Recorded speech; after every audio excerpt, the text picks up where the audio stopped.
गीता ने व्याख्या की, तामसी कर्म, राजसी कर्म और सात्विक कर्म। यतो काम्पेषु कर्म संहार कारण वा पुनः क्रियते बहुलायासम तद्राज समुद्राहुतम। 18वें अध्याय का 24वां श्लोक। जो कर्म भोगों को चाहने वाले मनुष्य के द्वारा अहंकार और परिश्रम पूर्वक किए जाते हैं वह राजसी कर्म है। यश के लिए और भोग के लिए करते हैं तो उनको थकान भी नहीं मिलती। तुलसी को तो पानी से सींचने में उनको परिश्रम पड़ता है, लेकिन अंगूर के पौधे को दूध से सींचने को कोई कह दे तो सींच देंगे, क्योंकि अंगूर मिलेंगे और पैसे मिलेंगे।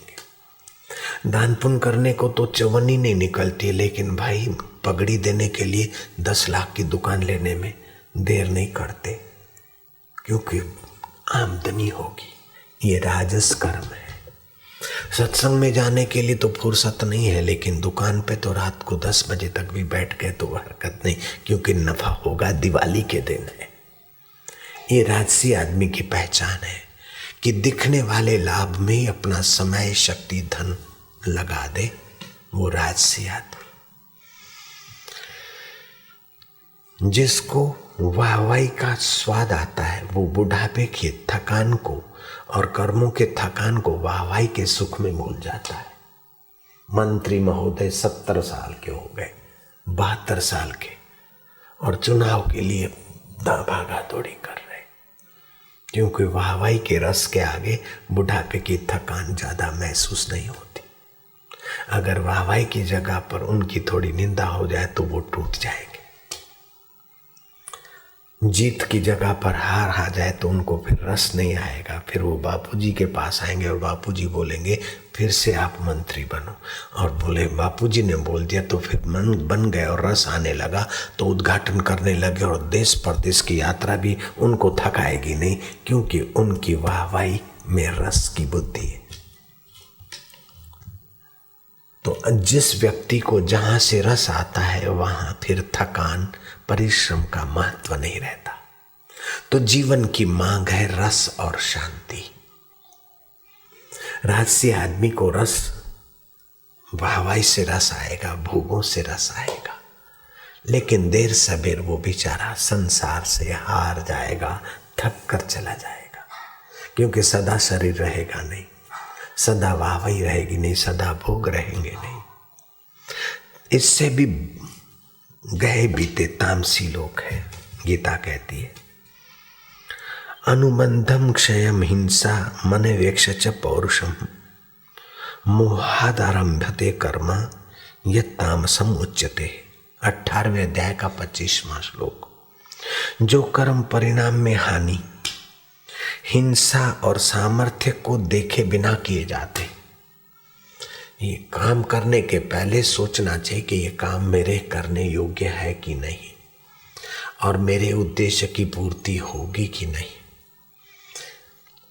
संकल्प, सम्यक प्रकार की कल्पना करके काम करना चाहिए। लेकिन जो तामसी है, किसी ने बता दिया कि अरे भाई लॉटरी ले ले और हो जाएगा मालदार, फलाने को लगी, ढींगने को लगी, अखबार में देख लिया, शेयर बाजार के शेयर खरीद ले, टीवी में देख लिया और दमादम शेयर खरीदे, और रातों रात अमीर होने के बहाने फिर 2-4 महीने में कंगाल हो गए। बुद्धि में तमस छाया है। तमस के कारण बड़े घाटे सहने पड़ते मध्यम वर्गियों को भी, विचारों को। तो बुद्धि का तमस हटे, वो मैंने दीक्षा में प्रयोग चालू कर दिया कि कोई साधकों को ठग न जाए प्रचार प्रसार के माध्यम से। इसलिए आजकल दीक्षा देने में 20 से 25 प्राणायाम वो कराते ताकि बुद्धि का तमस दूर हो और आपको ठीक दिखे।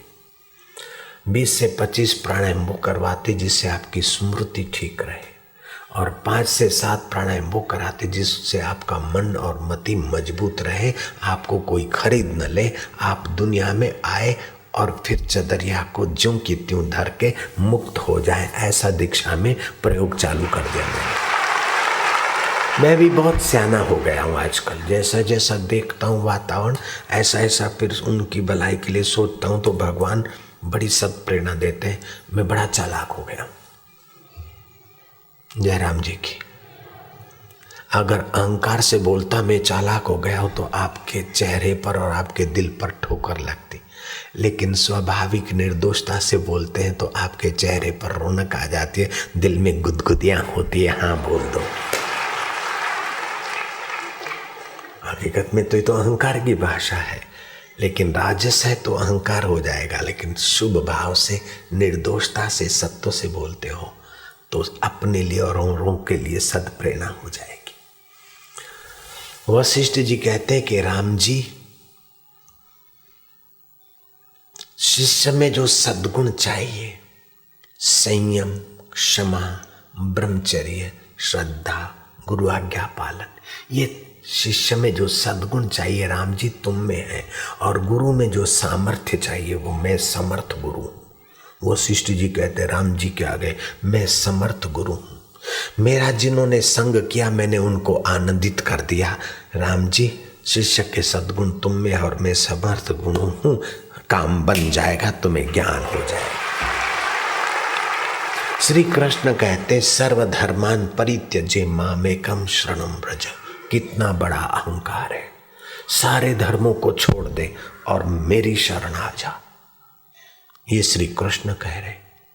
कृष्ण मर्यादा का कैसा कैसा पालन करते। युधिष्ठिर आते तो कृष्ण उठ के खड़े हो जाते, जब कहीं जाना होता तो युधिष्ठिर, भीम और कृष्ण तो श्री कृष्ण युधिष्ठिर के पीछे चलते, क्योंकि राजाधिराज है और हम यहाँ के मेहमान। भीम के पीछे पीछे चलते और फिर युद्ध के रथ पर कहते हैं, और वहां चतुर्भुजी होकर युद्ध का रथ संभाला था। अर्जुन को जब विश्व रूप का दर्शन कराया तो अर्जुन घबराया और बोले कि हे केशव, चतुर्भुजी हो जाओ, ये विश्व रूप से मुझे भय लगता। तो कृष्ण कभी दुभुजी हो जाते, चतुर्भुजी हो जाते। ऐसा ऐश्वर्य दिखाने वाले कृष्ण,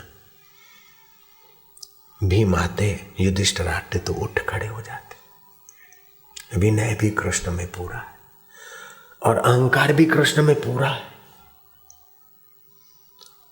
तामसी और राजसी अहंकार तबाही कर देता है, लेकिन आत्मिक अहंकार तो तार देता है दूसरों को भी।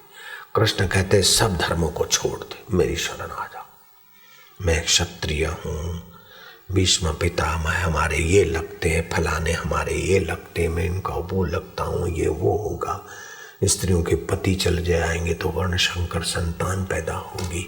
पितरों को अर्घ्य कैसे पहुँचेगा, श्राद्ध कैसे पहुँचेगा, ये सारा पचड़ा तू छोड़ दे। सर्वधर्म परित्यज्य मामेकं शरणं व्रज, मुझ एक की शरण आ जा।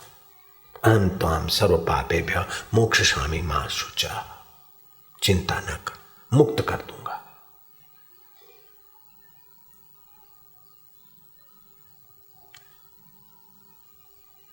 तो राजसी कर्म, तामसी कर्म कर्ता को बांधते हैं।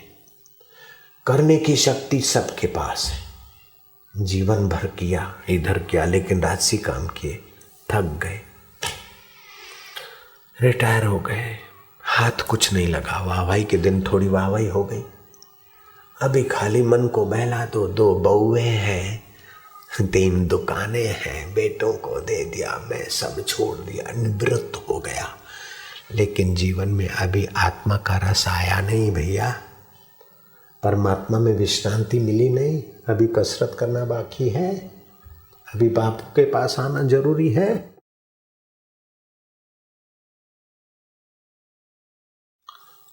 तो कर्ता को कर्म करने में सावधान होना चाहिए। करने की शक्ति सब में है, मानने की शक्ति सब में है, जानने की शक्ति सब में है। तो आप कर्म, राजस कर्म, तामस कर्म से बचाकर सात्विक कर्म करो। उस राजा की नहीं कि राज करते करते परमात्मा को पाले। मैं उसकी कथा बताऊंगा।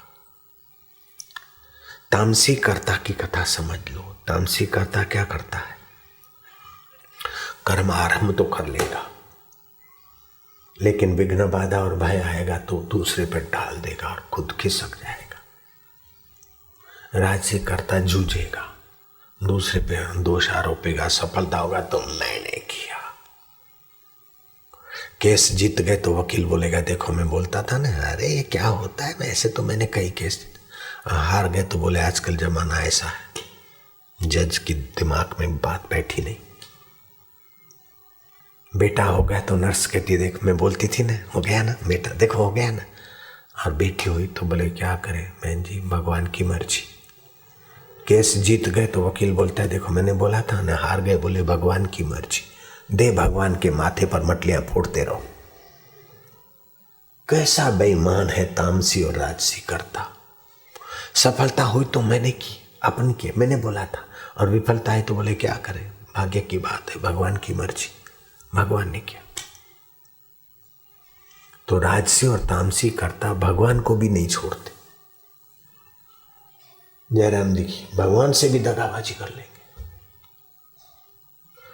हम कभी कभार कहीं जाते हैं, लोग बोलते फलाना मंदिर है मंदिर, चलो भाई हम कर लिया। हमको तो पता है कि भगवान अब कितने दूर है, हम जानते हैं, लेकिन मंदिर में गए परंपरा का निर्वाह करना है, यूं कर लिया। फिर मेरे साथ वाले जो सेवक है उसको बोलता हूँ भाई दक्षिण,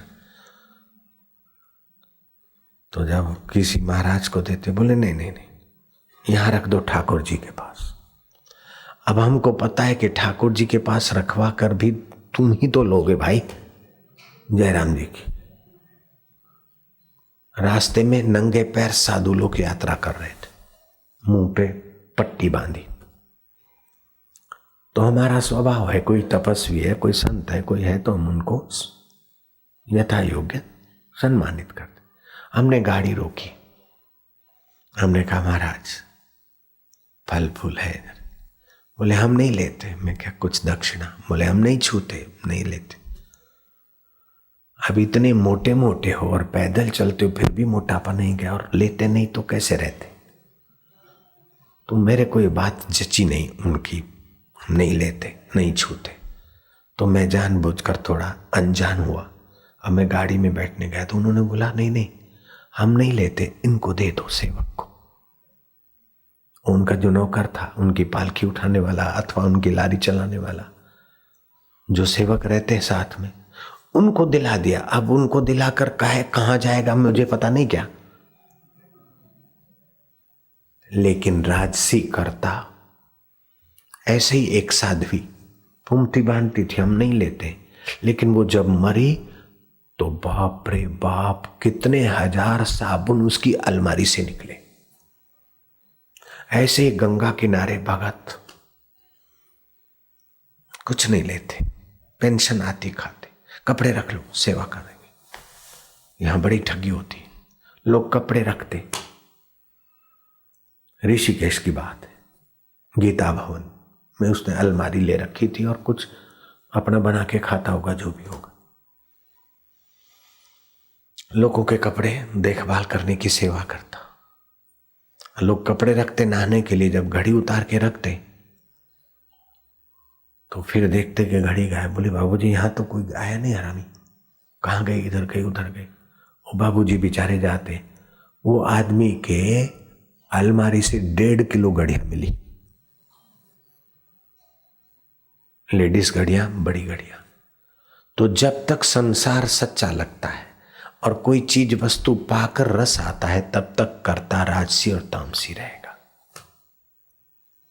अगर परमात्मा सच्चा लगता है और संसार स्वप्न लगता है, तो फिर परमात्मा रस पाने के लिए आपके पास राज्य होगा तो भी आपको लगेगा कि ये बंधन है।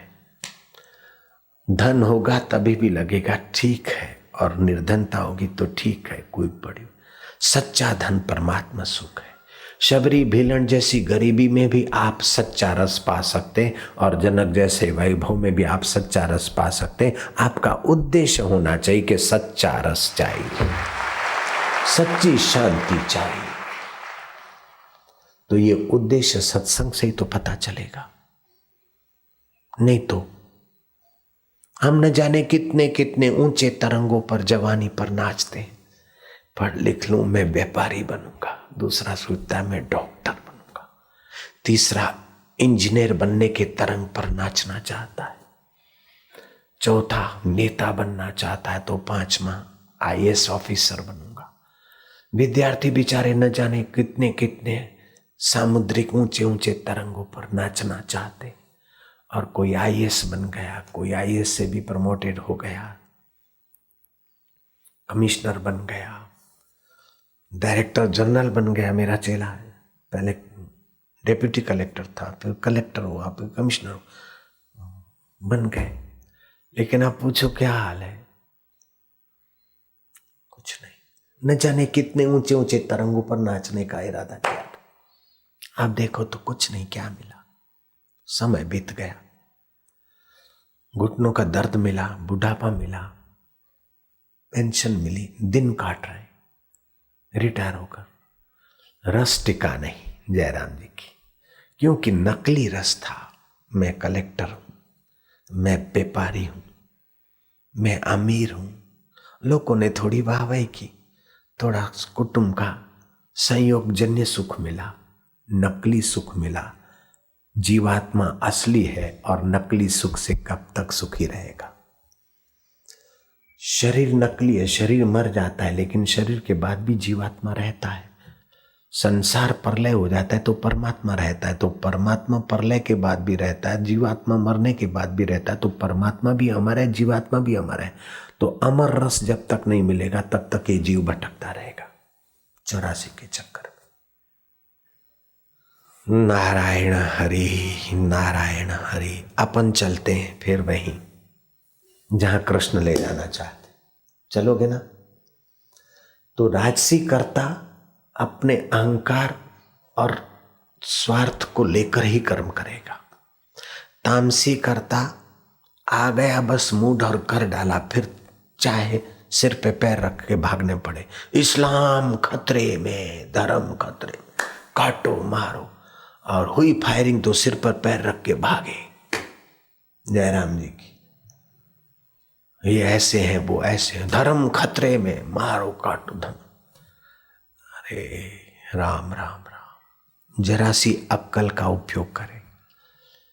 अगर मुसलमान सोचता कि हिंदू को मारेंगे काटेंगे तो शांति होगी, अथवा हिंदू मर जाएंगे तो हम सुखी हो जाएंगे, अथवा मुसलमान मर जाएंगे तो हम सुखी हो जाएंगे, दोनों बेवकूफ़ी की बात करते। अरे पूरी मानव जात का शत्रु है मच्छर।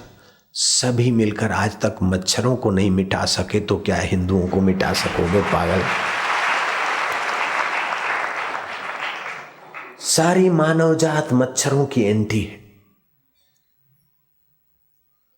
मच्छरों के आतंक से सब आतंकित है और सब एक स्वर से उनको मिटाने में लगे। क्या धरती के मच्छर मिटा सके हो बुद्धू सिंह? मार काट आतंक करो, इनको मिटाओ उनको मिटाओ। नहीं मेरे भैया, तुम अपनी नासमझी को मिटाओ तो तुम्हारा मंगल हो जाए, तुम्हारा कल्याण हो जाए। मच्छरों को मिटाने के लिए आए है न जाने कितनी कितनी दवाइयाँ, कितनी कितनी धुआं बनाने वाली मशीनें बनाने वाली फैक्ट्रियां बन बन कर मिट गई, लेकिन धरती से मच्छर नहीं मिटा। क्या ख्याल है? मिटा क्या? हमारे यहां भी है, कुटिया में भी है, तो तुम्हारे घर नहीं होंगे क्या? जब धरती से मच्छर तुम नहीं मिटा सकते हो सब मनुष्य मिलकर, तो कुछ मुट्ठी भर लोग मिलकर आतंक करके इनको मिटा देंगे, अथवा वो कहेंगे हम आतंक को मिटा देंगे, हम उसको मिटा देंगे। जब तक तमस रहेगा, रजस रहेगा, तब तक ये डिम डिम चलता ही रहेगा। जयराम जी की आतंक से सावधान रहना ठीक है, लेकिन बेवकूफी नहीं मिटी तो आतंक कैसे मिटेगा? नासमझी नहीं मिटी तो आतंक नहीं मिटेगा। जितना हो सके एक दूसरे की नासमझी मिटाएं। जो आतंक में भर्ती होते उन बच्चों में नासमझी होती है, तभी तो भर्ती होते। नासमझी तमस है, सूझबूझ बढ़ा दे।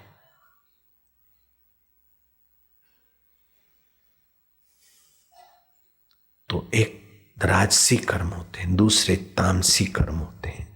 उनमें तो ढंग धड़ाई नहीं होता, वे तो पद पद पे बेचारे ठोकरे खाते, तामसी करता।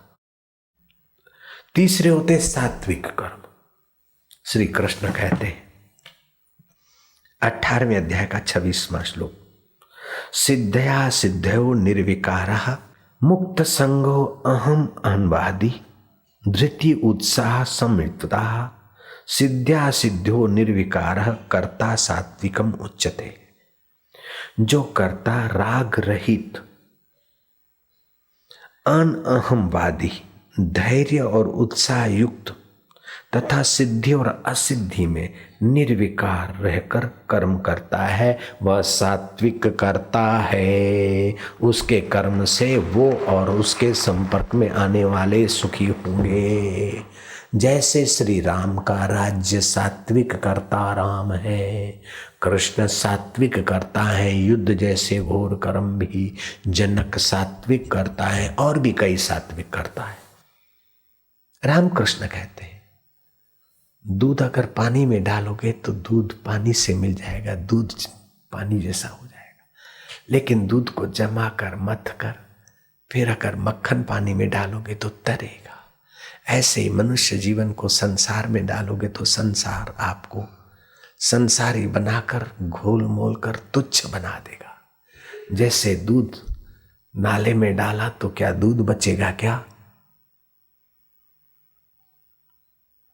दूध नाले में या नदी में डाला तो क्या दूध बचेगा? क्या ऐसे अपने को आप संसार में डालोगे तो क्या अपना चैतन्य बचेगी? क्या अपना रस बचेगा? क्या आप संसारी हो जाओगे। जरा जरा बात पे दुख आपको डंक मारेगा, जरा जरा बात पे चिंता आपको चूर करेगी, जरा जरा बात पे भय आपको डराएगा, जरा जरा बात पे बीमारी आपका गला रोधेगी और जीवन भर सुकड़ाते दबते तपते खींचते आखिर मरना ही पड़ेगा और चीखते चीखते मरना पड़ेगा। फिर जमदूतों के डंडे। आप अपने जीवन रूपी दूध को संसार रूपी नाले में ना डालो लाला। हाथ जोड़कर प्रार्थना करता हूं, आपका जीवन बड़ा कीमती है, मनुष्य जीवन बड़ा कीमती है। ये जय भय मत बोलो, सत्संग सुनो, मुझे प्रसन्नता होगी। आप जय बोलकर मुझे प्रसन्न नहीं कर पाएंगे, आप अपना भला करके मुझे प्रसन्न कर लोगे। आप अपना भला करने की बात पक्की कर लो। भगवान सबका मंगल हो, भगवान सबको सतबुद्धि दे। असत बुद्धि से असत संसार हमको सत लग रहा है, असत बुद्धि से असत भोग हमें सत लग रहे हैं, असत बुद्धि से असत दे हमको सत लग रहा है। देव तू सत बुद्धि दे, परमेश्वराय नमः, विश्वेश्वराय नमः, देवेश्वराय नमः। सर्वे भवन्तु सुखिनः, सर्वे भवन्तु निरामयाः, सर्वे भद्राणि पश्यन्तु। हम सब मंगल मंगल देखें, हम सब में हित कर देखें, मंगलमय देखें, सुखमय देखें। प्रार्थना से हृदय द्रवीभूत होता है, प्रार्थनीय परमात्मा की सम्मति मिलती है। गांधी जी कहते मेरे जीवन में अगर प्रार्थना न होती, राम नाम न होता और गीता का आसरा न होता तो मैं कहीं का न रहता। एक बार चरखा दंगल देखने गए गांधी जी और थके मांदे आए थे और जरा सा बैठे और नींद आ गई। रात को 2 बजे उठे और अपने को कोसा कि एक में कितना अभागा, जिसने सूर्य दिया, चंदा दिया, जल दिया, थल दिया, अक्ल दी, उस परमेश्वर की प्रार्थना किए बिना मैं सो गया था। रात को 2 बजे आंख खुली, भगवान से क्षमा याचना की, मैं तुम्हारी प्रार्थना किए बिना सो गया था, मुझे बख्शो, मेरे बख्शनहार तू बख्श। आप भी कृपा करके भगवान को प्रार्थना करो कि दिन भर तूने चेतना थी, कर्म किए। बेवकूफी से अहंकार बोलता है मैंने किया, लेकिन मेरा अपना क्या है? क्या हाथ मेरे हैं? क्या पैर मेरे हैं? क्या आंख मेरी है? ये सब पंच भौतिक वस्तुएं हैं, तेरी सृष्टि की दी हुई है और चेतना भी तेरी दी हुई है। मैं बेवकूफी से मान रहा था मैंने ये काम किया, मैंने इतनी दुकानें चलाई, मैंने इतने घर चलाए, मैंने इतनों का भला किया। प्रभु ये मेरी भ्रांति तू ले लेना। तेरी सत्ता से जो अच्छा काम हुआ वो तेरी कृपा है। मेरी वासना से जो मंदे काम हुए तू मेरे को बख्श ले। देव अब मैं तेरी गोद में आ रहा हूं। सत्यम शरणम गच्छामि, ईशम शरणम गच्छामि, प्रभुम शरणम गच्छामि। ओम ओम ओम। आपकी नींद तो नींद हो ही जाएगी, लेकिन 6 घंटे की बंदगी भगवान मान सकते हैं अगर आप भगवान की शक्ति।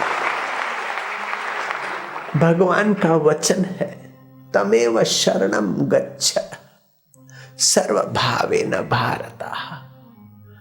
तू सब भावों से मेरी शरण आ जा। मुझ अंतर्यामी ईश्वर की शरण। शरीर से जो करे, मन से जो कल्पना सोचे विचारे, बुद्धि से जो निर्णय करे, तू मेरी शरण आ, क्योंकि वास्तव में तेरा मेरा मेल है, तेरा और संसार का मेल नहीं है बेटा। संसार तेरा घर नहीं, 2-4 दिन रहना यहाँ। कर याद अपने राज्य की स्वराज निष्कंटक जहां। मानव तुझे नहीं याद है, तू ब्रह्म का ही अंश है। कुल गोत्र तेरा ब्रह्म है, तू ब्रह्म का वंशज है। तू यहाँ कब तक रहेगा भैया? देवियां बेटियां माताएं कब तक यहाँ रहोगी? भैया लोग आप कब तक रहोगे? आपका घर परमात्मा है, आपका मित्र परमात्मा है, आपका सखा परमात्मा है, आपका सुहृद परमात्मा है, आपका रक्षक परमात्मा है, आपका रसदाता परमात्मा है, आपका शांतिदाता परमात्मा है, आपको सुखदाता परमात्मा है। आप उसी की प्रीति बढ़ाइए, उसी का आश्रय लीजिए। दूसरों पर दोषारोपण की मति को बंद कर दीजिए। दोषारोपण ना करो किसी पर। मुझे तेरा आसरा नहीं, फलाने का आसरा था इसलिए उसने ऐसा किया, उसकी बड़ी कृपा है, धोखा दिया। संसार धोखे का घर है। फलाना दुख आया, ये तेरी कृपा है कि दुख से भी, दुख देकर तू सावधान करता है, सुख देकर तू उत्साहित करता है। तेरी कैसी लीला है प्रभु। गोविंद देव परमात्मा नारायण हरे। लोगों को धर्म का भी अहंकार हो जाता है, कभी कभी तो पाप का भी अहंकार करते हैं। मैंने 4 मर्डर किए, तू तो अभी सिक्खड़ है, खाली 1 पैर तोड़ के आया है, आधा मर्डर करके आया है। मैं तो 4 मर्डर वाला बैठा हूं, तू तो 6 महीने की सजा है, मैं तो 20 साल भोगने को आया हूं, 14 साल पूरे भी कर लिए। अहंकार न जाने क्या क्या करवटे लेता है।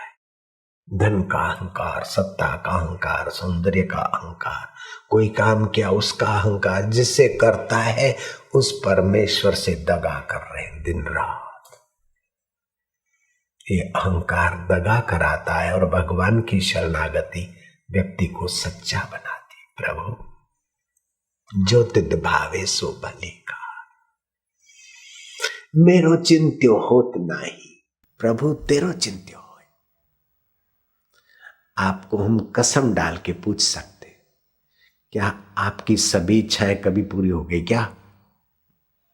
चाहे प्रधानमंत्री हो, चाहे वर्ल्ड मंत्री हो, सभी इच्छाएं किसी बंदे की पूरी नहीं होगी संसार में।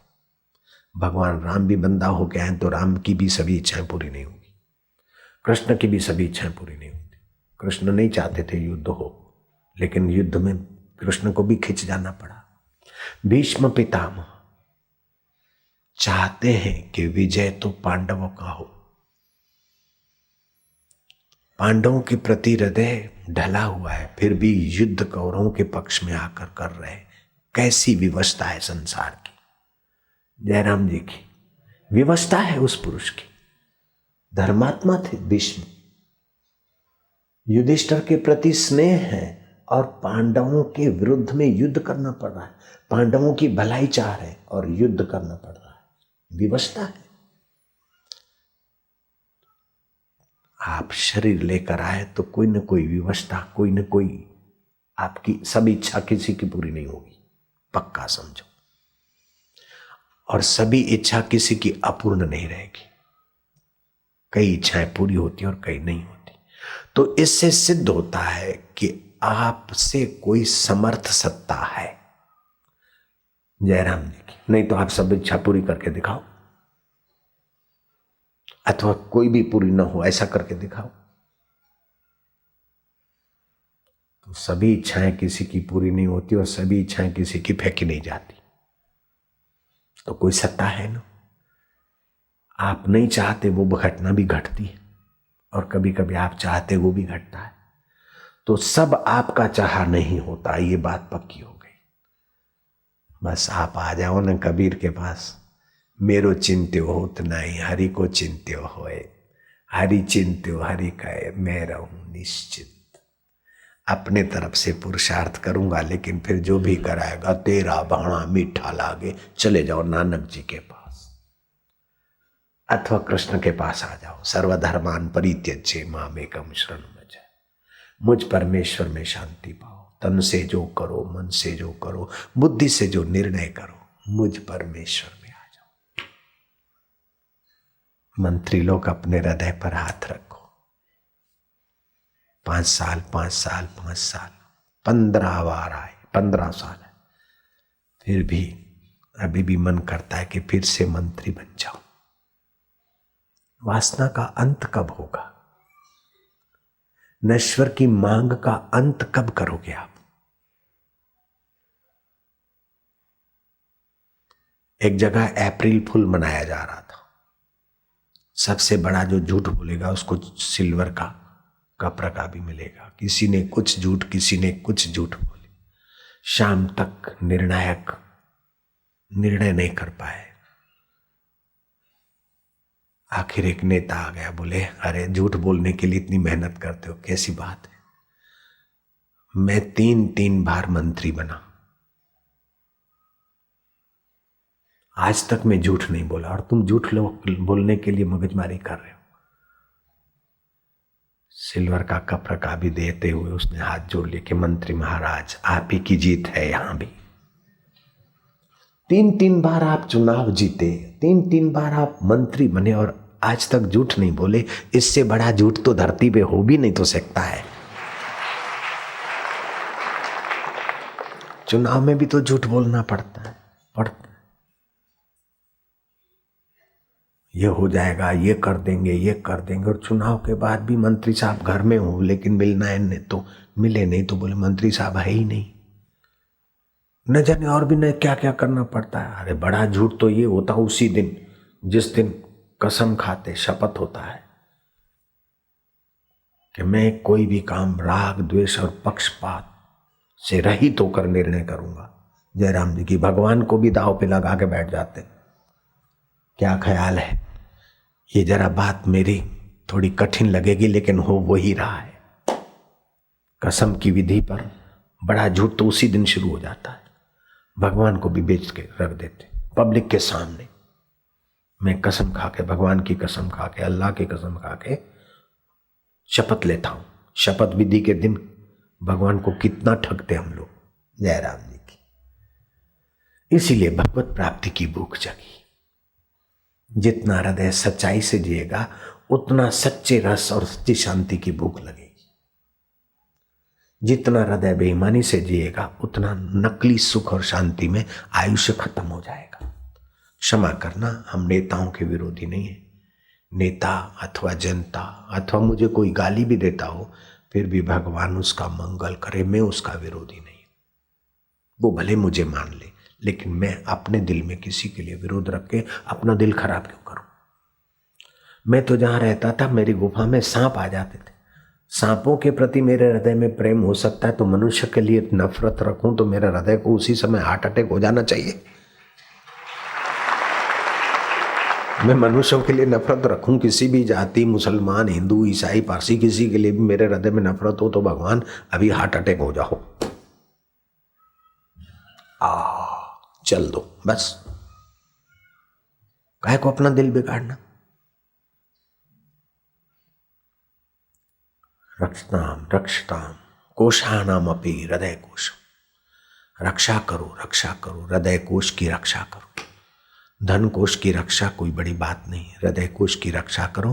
हृदयेश्वर खुद प्रकट हो सकता है, ऐसा हृदय है आपका, इसलिए हृदय को बिगाड़ो मत। आज तो बेशर्माई का भी पराकाष्ठा है,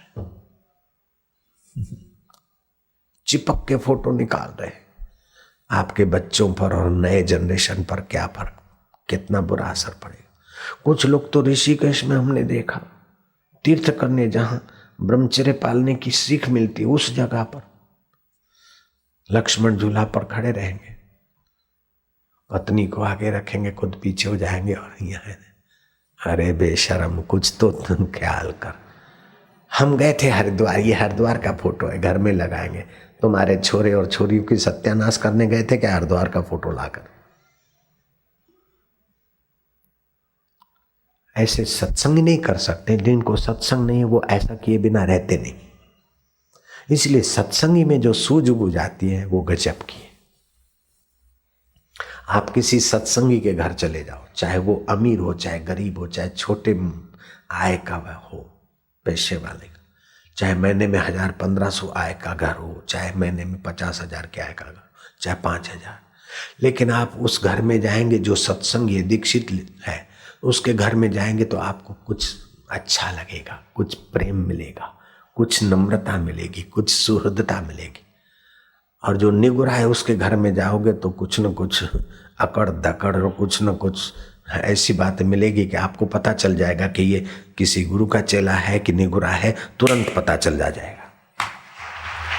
सगुरे के घर जाने में और निगुरे के घर जाने में तुरंत पता चल जाएगा, अगर थोड़ी भी बुद्धि है तो। चाहे कितना भी सगुरा अमीर हो, वो रस नहीं आएगा जो सगुर। निगुरा कितना भी अमीर हो, कितना भी प्रसिद्ध हो और कितना भी होशियार हो, फिर भी उसके घर में जाने से वो रस नहीं आएगा जो सगुरा के घर में जाने से रस आएगा। लेकिन वो रस शाश्वत नहीं है। हाँ, देखना, गलती मत करना, वो भी संसार का ही कुछ सज्जनता का रस है, साधक बने का रस है। ईश्वर के लिए जैसे राम तीर्थ रो रो कर फुट फुट के रोते थे और रात को सोते तो नींद में भी कभी तू कब मिलेगा, हे गोल, ए गोलू। कृष्ण को कभी गोलू बोलते थे, टिकटिकी लगा कर देखते, तू सबके हृदय में, सब जगह। और गोलू बंसी बजाकर बछड़ों को और गायों को तो प्रेम देता है और मेरे को क्या नचाता है, रे गोलू कब मिलेगा। एकांत में चला जाऊं तब तुम मिलेगा अंतन। गुफा में चले गए हिमालय के कुछ छुट्टियों के दिन। रामनाथ किसान रसोई दे जाता था। महाराज भोजन कैसा है? वो चाहता था कि महाराज के क्या, भाई तू बढ़िया सेवा करता है। महाराज के बस गोलू बढ़िया बढ़िया भोजन खिलाता है। गोलू बोले महाराज भोजन मैं लाता हूँ। अरे बोले जा, गोलू लाता है, गोलू क्या लगता। उस किसान युवक को लगा, 30 साल का था, कि अब देखें इनको कैसे गोलू खिलाता। इधर तो कोई आ नहीं सकता, मेरा गांव मैं ही हूं जो ले आता हूं। राम तीर्थ को बोला महाराज मुझे किसी काम से जाना है, कल मैं नहीं आ। अरे कोई बात नहीं, कोई बात नहीं। तो महाराज आपके भोज में, अरे बोले वो तो गोलू का ठेका है, तो काहे को चिंता करता है। बोला महाराज फिर भी आप भूखे रहेंगे। बोले नहीं नहीं गोलू ने सारी दुनिया बनाई तो गोलू ही खिलाने पिलाने की सब व्यवस्था करता है, तू मैं क्या करता हूं। उस किसान ने देखा कि अब देखे इनका गोलू कैसे खिलाता है। और रामनाथ किसान, यहां कोई रामनाथ तो नहीं है भाई, अपने तरफ मत खींचना। वो किसान था, तुम टोपी वाले हो, तुम्हारी कथा नहीं है। वो रामनाथ किसान 30 साल का सुबह 11 बजे भोजन लाता था, 10 बजे छुप कर बैठा कि इनको 11, 12, 1, 2, 3 तक कौन खिलाता है देखता हूं। लेकिन 11 में कुछ मिनटें बाकी थी और एक वृद्धा आई, सिर पर गर्म दूध का बर्तन लेकर। महाराज महाराज ले लो प्रसाद। बोले माँ किसके लिए आए? बोले तुम्हारे लिए आए। कहाँ से आए? बोले दूर गांव है, हमारी गऊ ब्याई इतने दिन के बाद फिर हम घर का उपयोग करते हैं, तो घर में उपयोग करे इससे तो पहले संत उपयोग करे, इसलिए महाराज कल सोच रही थी, रात को स्वप्न आया तुम यहाँ रह रहे हो। अच्छा गोलू सपना देख लाया है, ठीक। भरपेट दूध पिया। शक्कर महाराज जितनी चाहिए डालो। हाँ के दूध में ज्यादा शक्कर नहीं डालनी चाहिए और जल्दी जल्दी गड़गड़ा के दूध नहीं पीना चाहिए। चुस्की लेते लेते जितना पीना चाहिए। और दूध तो उनका प्रिय आहार था और दूध में तो सारे विटामिन आ ही जाते। कल हमने दोपहर को दूध का ही भोजन किया था, कुछ नहीं दूसरा। तो महाराज या दूध बच्चा, माई बोलती महाराज रख लो, शाम को काम आएगा। बोले शाम को गोलू लाएगा जिसकी गरज होगी। तो रामनाथ सुन रहा था। बुढ़िया कहती महाराज रख लो रख लो। नहीं नहीं ले जाओ। उसके अंतरात्मा नालत देने लगी कि देख तू खिलाता है कि मैं खिलाता हूँ। राम तीर्थ के चरणों में आया, महाराज मैं चुप के बैठा था, आपको तो गोलू खिलाता है, मेरी गलती हो गई कि मैं खिलाता हूँ। बोले तेरी गलती नहीं, सारे संसार की गलती के सबका भरण पोषण वो गोलू करवाता है। बोलते मैंने बच्चों को खिलाया, मैंने पढ़ाया, मैंने लिखाया। अरे तुम नहीं होगे तभी भी पढ़ेंगे लिखेंगे खाएंगे। करण करावन हार स्वामी सकल घटा के अंतर्यामी। मेरे पिताजी बुढ़ापे में मेरी चिंता कर रहे थे कि बड़ा बेटा तो अपने पैरों पर ही, ये बेचारा आंसू मल 10 साल का, भगवान मेरे को 5-10 साल छोड़ दे, अपने पैरों पे आ जाए तब मुझे ले जाना। लेकिन भगवान उनकी ममता में थोड़े फंसते। भगवान तो हम 11-12 साल के थे, उनको लेना था तो ले गए। तो क्या मुझे अपने पैरों पे थाउमल ने रखा कि उसने ही रख दिया है? जयराम जी की नाहक चिंता कर रहे थे। बेटा छोटा है बेचारा, भगत है, भोला है बेचारा, सीधा है, ऐसा है वैसा है, तू मेरे को बश्क दे। जब मर रहे थे तो बड़े भैया को बुलाया, माँ से पूछते कि आज तिथि कौन सी है? बोले आज 7 में। कि अरे अभी 4 दिन निकालने हैं और 11 10वीं की रात हुई। बोला अभी 11 नहीं हुई। बोले कल है। अच्छा तो 11 के सुबह को 3-4 बजे बुलाया। बड़े बेटे को जगा, छोटे को बेचारे को नहीं जगाना, वो दुख देख नहीं सकेगा। लिपण करवा दिया, गीता पढ़ो। मेरी माँ को मेरे पिता हाथ जोड़ते हैं कि जो भी कुछ लेने देने में करने में, कभी कुछ हाथ भी लग गया, कभी तू मेरे को माफ कर दे, मैं तेरे को माफ कर देता हूँ। ऐसा करके आंखें मूंद के जा रहे थे। और इतनी दया कि बेचारे बेटे को मत उठाना। हम तो नहीं उठे, वो तो चले गए, लेकिन हम कंधा देने को गए। और कंधा दे के जब बगबुक हो रहा था तो हमने कहा आखिर तो यही है हाल तो शरीर का। तो फिर हम रोज नहीं तो कभी कभी उसी शमशान में जाते थे। बड़े लोगों को जलाया जाता, अपन 10-11 साल के तो यहाँ दफनाएंगे। मन को बोलते थे कि यहाँ आएगा या तो वहां आएगा, बोल क्या ख्याल है। 2 बातन को भूल मत जो चाहत कल्याण, नारायण एक मौत को दूजो श्री भगवान। ईश्वर की और पुस्तक आप बार बार पढ़ो। हम तो शमशान में जाते थे बार बार, तो अक्ल जरा ठिकाने रहेगी। आप ईश्वर की ओर पढ़ो तो अक्ल को ठिकाने लाने में आपको मदद मिलेगी। ईश्वर की ओर पुस्तक है, उसमें वही यात्रा कराई गई। इन महान आत्माओं का, भगवत प्राप्त महापुरुषों का जीवन चरित्र का वर्णन करने की ताकत इस जीव में नहीं है। जो कुछ थोड़ा बहुत करते हैं तो आपके कान पावन होते, मेरी जीभ पावन होती है, हृदय पावन होता है। अगर अपना मंगल चाहो तो बस भगवत प्राप्त महापुरुषों का, भगवत जनों का जीवन चरित्र सुनो, पढ़ो। मन भगवान में लगेगा। ओम शांति, ओम शांति। क्या आप चाहते हो? आप संसारी होकर ही मरना चाहते हो कि साधक होकर, भगवान के भक्त होकर भगवान में मिलना चाहते हो? अपने मन से पूछो। क्या बेटे बेटियों की चिंता थाउमल जैसी करके चिंता लेकर जाना चाहते हो कि ईश्वर से हो एकाकार होकर जाना चाहते हो? चिंता ऐसी डाकिनी काटी कलेजा खाए। वैद्य बेचारा क्या करे, कहां तक दवा खिलाए। ये कबीर का वचन है। इसमें मैंने थोड़ी मिलावट कर दी।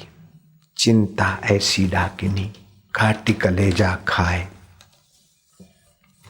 संत बेचारा क्या करे, कहां तक कथा सुनाए।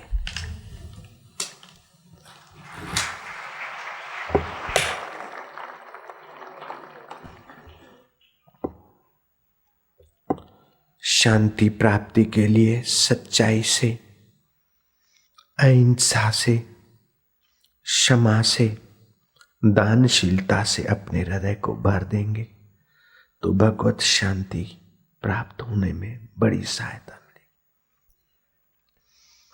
जो सात्विक कर्ता बनते उनके हृदय में भगवत प्राप्ति की प्यास जगती। जो राजसी कर्ता बनते उनकी भोग की वासना और बढ़ती है। जैसे यज्ञ में अथवा अग्नि में घी की आहुतियां देने से आग भड़कती है। शरीर तो बूढ़े बुढ़िया बन जाता है लेकिन विकार अभी भी नचाते रहते। जीभ की लोलुपता नचाती है, सेक्स की लोलुपता नचाती, देखने की घूमने की लोलुपता नचाती है। वो आदमी कितने दुखी हैं कि घूमने की ताकत नहीं और घूमने की वासना बनी है। काम भोगने की ताकत नहीं और काम की वासना छुपी है। कितना लाचार जीवन है।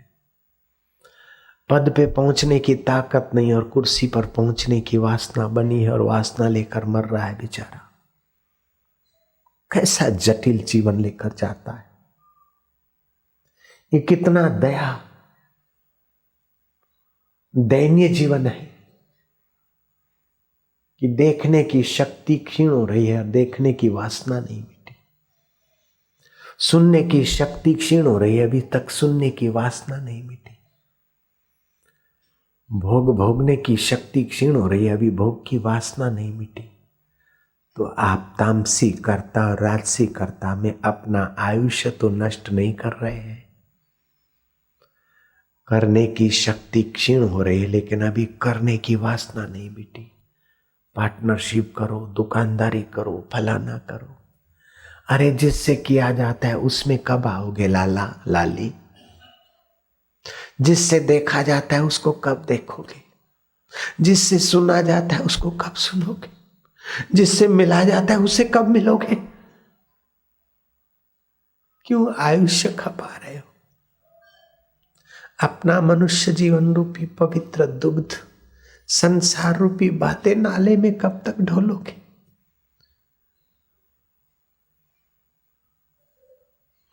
ध्यान का दधी मिलाओ, समय रूपी दूध को दही बनाओ। साधन भजन से मत हो, भगवत अनुभव रूपी मक्खन निकालो, फिर संसार में छलका दो। नहीं डूबेगा, तैरता हुआ पार हो जाएगा। आप डूबने के लिए संसार में नहीं आए हो। माताओं के गर्भों में जाने के लिए संसार नहीं है तुम्हारा।